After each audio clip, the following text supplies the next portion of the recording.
കമ്പനിയിൽ കണ്ടതുപോലെ തന്നെ നമുക്ക് മുടി കൊഴിച്ചിൽ വരാതിരിക്കാനായിട്ട് സഹായിക്കും. നമുക്കൊരു ദിവസം കുറച്ചും കൂടി എന്തായാലും കൊഴിഞ്ഞു പോകുന്നതാണ്. നമുക്കതിലൊരിക്കലും ടെൻഷൻ അടിക്കേണ്ട ആവശ്യമേ ഇല്ല. കൂടുതൽ മുടി കൊഴിയുന്നുണ്ടെങ്കിൽ നമ്മൾ എന്തായാലും ഒരു ഡോക്ടറെ കൺസൾട്ട് ചെയ്ത് തന്നെ വേണം. നമുക്ക് എന്ത് വൈറ്റമിനാണോ കുറവുള്ളതെന്ന് ടെസ്റ്റ് ചെയ്താൽ മാത്രമേ നമുക്ക് അറിയാൻ പറ്റുള്ളൂ. നമുക്ക് ഒരുപാട് മുടി കൊഴിയുമ്പോൾ ടെൻഷനായിട്ട് നമ്മൾ ഒരുപാട് വെളിച്ചെണ്ണകൾ മാറ്റി തേക്കും, ഒരുപാട് ഹെയർ പാക്കുകൾ മാറ്റി നമ്മൾ തലയിൽ ഇട്ട് നോക്കും. അതൊന്നും പരിഹാരമാവില്ല. ഒരു ഡോക്ടറെ കണ്ട് കൺസൾട്ട് ചെയ്ത് നമ്മൾക്ക് ഏത് വൈറ്റമിനാണോ കുറവ് അത് പരിഹരിച്ചിട്ട് വേണം നമുക്ക് രണ്ടാമത്തെ സ്റ്റെപ്പിലോട്ട് കിടക്കണമെങ്കിൽ.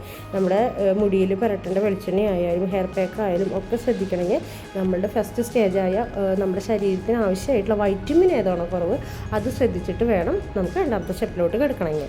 നമ്മൾ തീർച്ചയായിട്ടും മുടി കൊഴിച്ചിലിന് നല്ല പരിഹാരമായിരിക്കും, അത് 100% ഉറപ്പാണ്. പിന്നെ നമ്മൾ എപ്പോഴും തൈറോയ്ഡ്, പ്രസവം കഴിഞ്ഞിട്ടുള്ള വ്യക്തികൾക്കൊക്കെ ഒരുപാട് മുടി കൊഴിയും. അവർക്ക് വൈറ്റമിൻസും കാര്യങ്ങളും കഴിച്ചാൽ തന്നെയാണ് നല്ല മാറ്റം ഉണ്ടാവുള്ളൂ കേട്ടോ. അത് ചോദിച്ചാൽ ടെൻഷൻ അടിക്കരുത്. നന്നായി മുടി കൊഴിയണമെന്ന് വെച്ചാൽ ഒന്നുകൂടി ടെൻഷൻ അടിക്കുമ്പോൾ ഒന്നുകൂടി മുടി കൊഴിച്ചാൽ കൂടുള്ളൂ.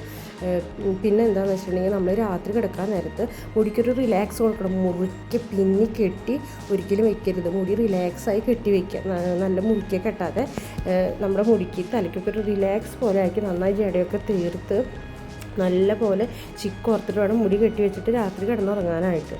അത് നമ്മൾ വളരെ നന്നായി ശ്രദ്ധിക്കുക തന്നെ വേണം. അപ്പോൾ ഇന്നത്തെ വീഡിയോ ഇഷ്ടമായെങ്കിൽ സബ്സ്ക്രൈബ് ചെയ്യുക, ലൈക്ക് ചെയ്യുക. നാളെ കാണാം. ബൈ.